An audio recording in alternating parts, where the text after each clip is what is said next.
Allah ka raba mu da hasada. Akwai wani yaro, mutane yaya da ƙani ne su biyu, da babba da ƙarami. To shi ƙaramin yaro ne ƙarami, uwarsa tana son shi ƙwarai. To kuma yana da kaza, ka san yaro kuma da abu. Watan ko ina za shi ɗauki kazan ya rungume. To ashe abin yana damun yayansa. Uwa ɗaya da uba ɗaya fa, uwa ɗaya uba ɗaya.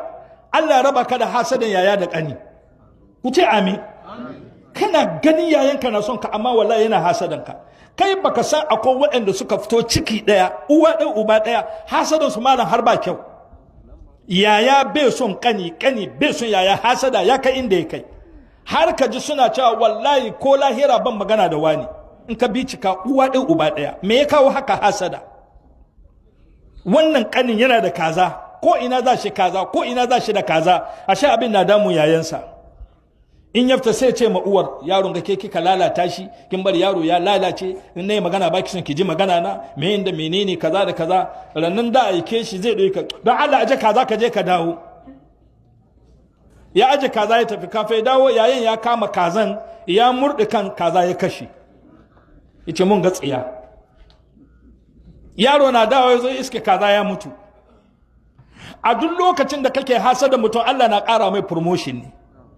Allah mai hasada ita yi, kai da ita hasada mu kuma kullum ka ga mu cikin sabon ababa. Kan ya dawo yaya ya kashe kaza. Yaro yayi kuka, yayi kuka, yayi kuka, yayi kuka. To ka san yarantaka, ya bar kuka sai ya ɗauko kazan. Ya kawo ruwa ya ɗora kan tukunya, kazan ruwan ya tafasa, ya ɗauko kaza ya jefa ciki, ya fige kaza. Da ya fige kaza ya buɗe, ya ciro hanjin duka, ya ƙwalƙwale, ya yi makazan gashi mai kyau wanda in ka gani sai ka haɗe miyau. Ya ɗauki kazan ya ɗauko tebur ya ɗora da wuƙa sai kasuwa. Ya zo ya zauna daidai inda mahauta ke sayar da nama, ya zo ya zauna daidai wurin. Idan ka zo ka ce kana son kaza ya ce a shi bai yanka ba, in ka sai duka ka sai duka. Wai shi ma ya zo ya sayar da kaza gashashe. Allah zai yi hukunci, sheran ne ya dace sarkin garin da kwaɗansa ya tashi shi sarkin garin. Ka zo lokacin sarakuna suna da kwaɗai. Da kwaɗan sarki ya tashi ya ce shi naman kaza zai ci. A je kasuwa a dubo mai naman kaza.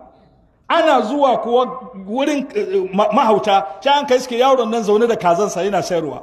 Sai ya ce a shi bai sayarwa, duka yake sayarwa. An kai jingama da an ka bashi kuɗi mai yawa. An ka ɗauki kaza an ka kai ma sarki. Yaro ya runtumo gida da uwar da yayan suna zaune suna fira, shi